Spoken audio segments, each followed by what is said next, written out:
Help support AMTV by becoming a patron, an AMTV staff member, and following us over on Twitter.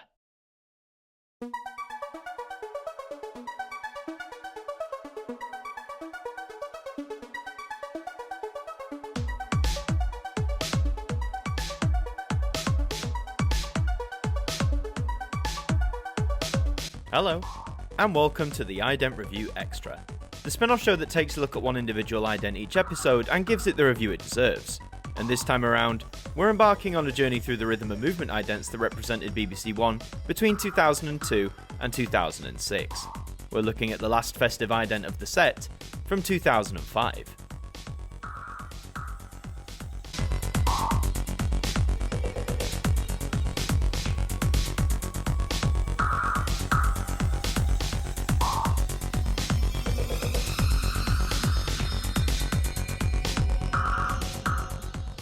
Having only lasted on the airwaves for little over 4 years, it's easy to forget that the rhythm and movement set only gave us 3 unique Christmas idents during its lifetime. The first one was a first step, for sure, albeit not perfect, and the second one was designed by a young viewer, established some continuity, whilst also retaining the fun and joyful elements of the season. Well, when it came to Christmas of 2005, all the stops were put out for this one, with some very interesting comparisons. With that, let's see the setup of the Christmas tree.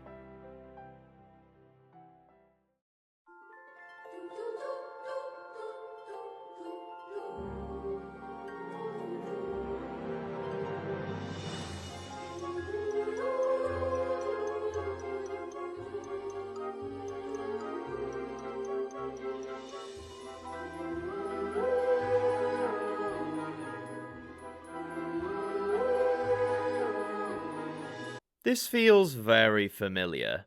Before we get to a very obvious comparison, let's talk about the ident itself. Once again, the stars of the sequence are a group of children, carrying baubles up a swirling ramp to hang on the grandiose Christmas tree, which acts, quite fittingly, as the centrepiece. Their outfits this time aren't snowflakes, but they sort of look like Pikmin, in a way? I'm sure that wasn't the intention, but they look odd nonetheless. We've fully abandoned a red-shaded sky this time, in favour of a variety of greens, which in my view looks a lot more appealing and better communicates the Christmassy vibe. Whilst we're on colours, I absolutely adore the selection we have on display here. Not only do we have the green sky and the expected red in both the costumes and the baubles, but we also have yellow and pink and of course the white of snow, which adorns the landscapes for a 4th year running, with Christmas trees visible in the background. It's definitely the most appealing visual for me out of the festive idents of the era, but I think it's time we discuss what this reminds me so strongly of. More frightening than Pauline Fowler, it's the celebrity mastermind Black Chair, and Sonia, actress Natalie Cassidy, takes the lonely walk to it in an hour. First on BBC One, Michael Aspel welcomes a new generation of collectors. In the summer of 2005, a remake of the 1971 classic, Willy Wonka and the Chocolate Factory, was released to cinemas, now named after the original book, Charlie and the Chocolate Factory. Starring Johnny Depp as the famed chocolate maker, it received mixed reviews. Some criticised director Tim Burton's vision as being too abstract and bizarre, whereas others believed it was more faithful to the book than the Gene Wilder version. Nevertheless, the remake had a very distinct visual style, as well as a standout soundtrack, and when looking at the Christmas ident in terms of both audio and visuals, it feels very similar. The never-ending swirls on the baubles are present throughout the Chocolate Factory, and the music itself, whilst also including the BBC One jingle, sounds less Christmassy and more mysterious and ever so slightly eerie. Now, it's not known whether the designers took direct inspiration from the Tim Burton film, but considering both were first seen within months of each other, it seems like an incredible coincidence.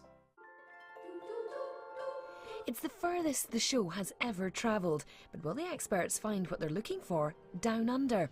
The Antiques Roadshow in Australia, in half an hour, here on BBC One. As mentioned, Christmas Tree would be the last festive ident seen in the rhythm and movement era, as 1 year later, the Circle idents had fully taken over the duties of representing BBC One. And honestly, I stand by my view that this is the best of the 3 idents that the set had to offer at Christmas. Not only does it have the best colour palette, I admire how musically it shrugs off the familiar festive jingles in favour of something a bit more ethereal and whimsical. It may not connect with everyone, but I think it's great. If anything, after a few attempts, it seems the designers had finally found their footing when it came to Christmas idents in the rhythm and movement era. It's such a shame we weren't to get any more, but as a final roll of the dice, I think Christmas Tree shines at the head of the pack, as not just the best festive ident of the era for BBC One, but one of the best sequences in the set as a whole. And so that brings us to the end of another episode of the Ident Review Extra. If you enjoyed this look back at the 2005 Christmas ident for BBC One, then please leave a like, comment your thoughts below, and subscribe to the channel for lots more ident related content. I've been Adam Martyn from AMTV. Thank you for joining me, and I'll see you next time. Thank you to our patrons for helping to support the show, and a special thank you to Macra, Hooks Media, Ben Freeman, Ethan Carberry-Holt, Bruce Danton, The Broken Kitsumanoid, and Francine Salazar, our AMTV staff members.